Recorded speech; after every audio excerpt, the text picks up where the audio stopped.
Темир курчуйт, таш сынат. 1-2 күндүн ичинде бул сөз көпчүлүгүбүз үчүн тереңирээк мааниге ээ боло баштады. Бул баштан башта сиздер менен Амир. Бүгүн биз дагы бир жолу Темиров Life командасынын күйүүчү майларды жеткирүүдөгү коррупциялык схемалар жана ал схемалардын УКМК жетекчиси Камчыбек Ташиев менен болгон байланышы тууралуу иликтөөсү жарыялангандан кийинки окуялардын хронологиясы тууралуу сөз кылабыз. Аны менен катар иликтөө жарык көргөндөн кийин күч органдары тарабынан жасалган укуктук баш аламандыкка да көңүлүңүздөрдү бурмакчыбыз.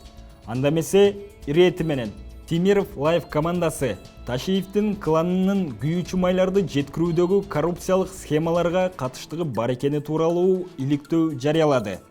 Ар бириңиздерди Темиров Life'тын YouTube каналына катталууга, иликтөөнү өзүңүздөр көрүп чыгып, негиздүү жыйынтык чыгарууга чакырабыз. Иликтөө YouTube'га жарыялангандан бир нече күндөн кийин бет капчан спецназ ИИМдин баңгизаттарды мыйзамсыз жүгүртүүгө каршы күрөшүү кызматынын кызматкерлери журналисттердин кеңсесине бастырып кирип, баардык кызматкерлерди полго жаткырып тинтүү жүргүзүп, редакциянын компьютердик техникаларын алып кетишет.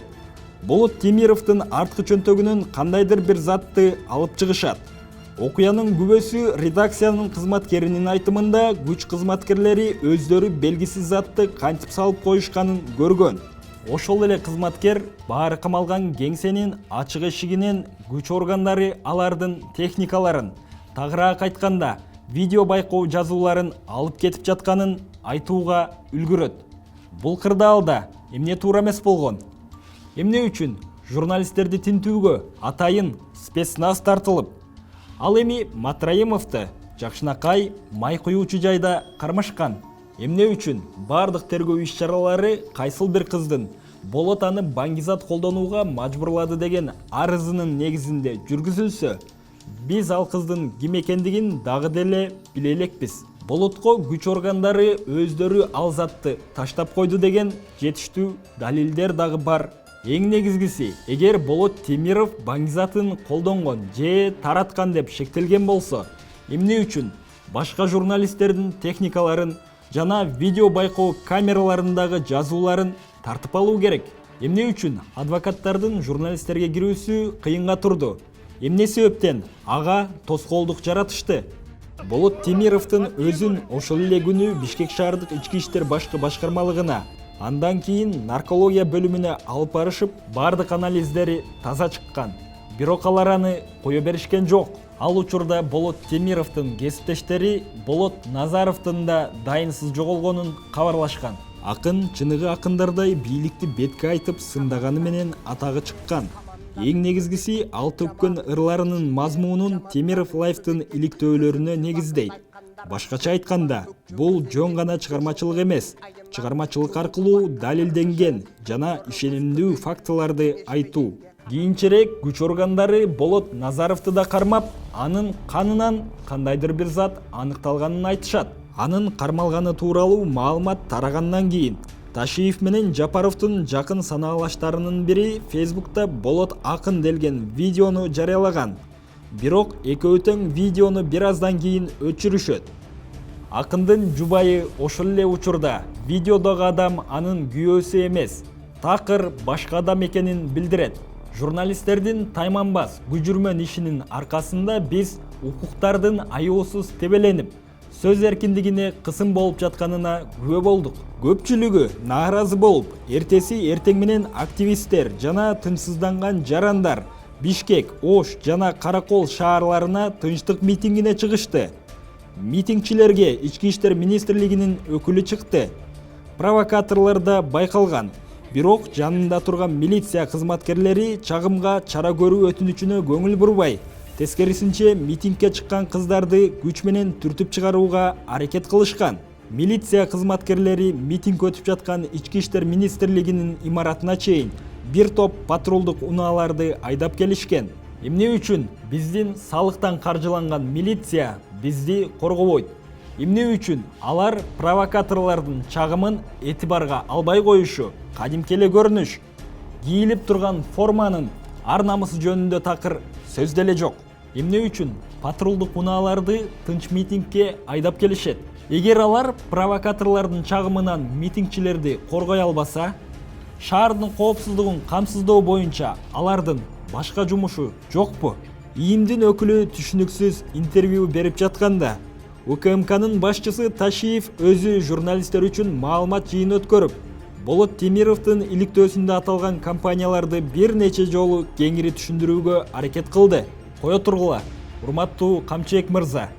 Эгер бул коррупциялык иштерге такыр тиешеңиз жок болсо, бул компаниялардын кандай иштеп жаткандыгын кайдан билесиз? Эмне үчүн аны өтө жаш, тажрыйбасы аз сиздин жээниңиз башкарып жатат?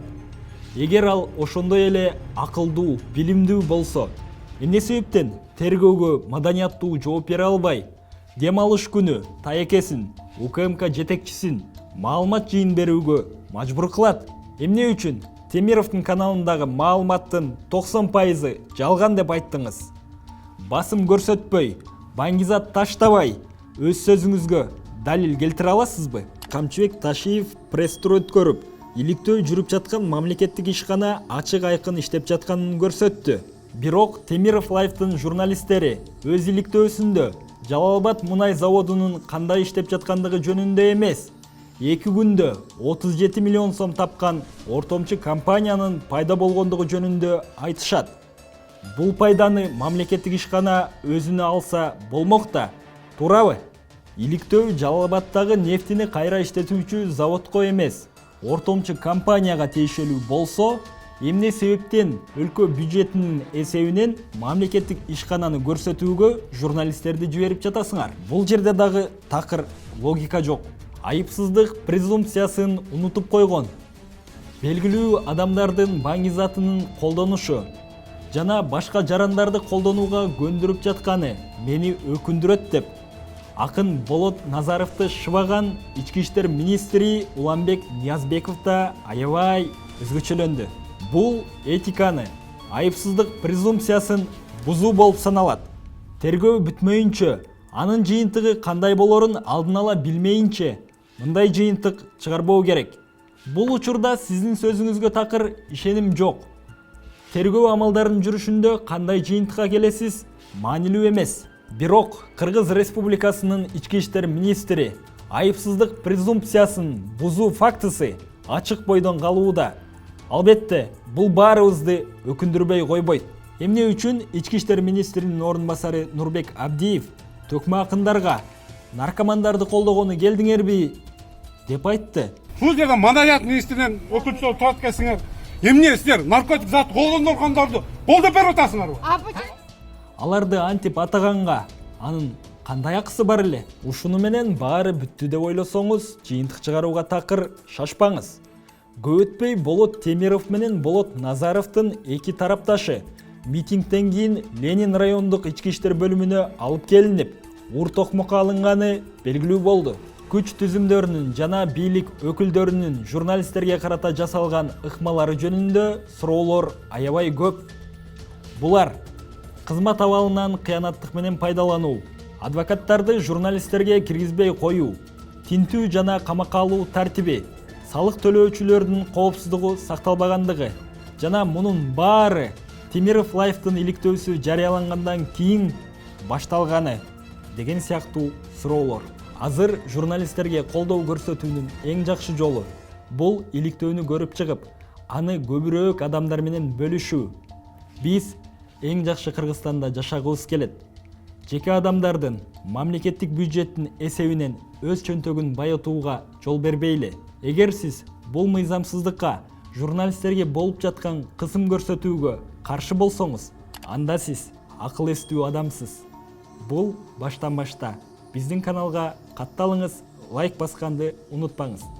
Темир курчуйт, таш сынат.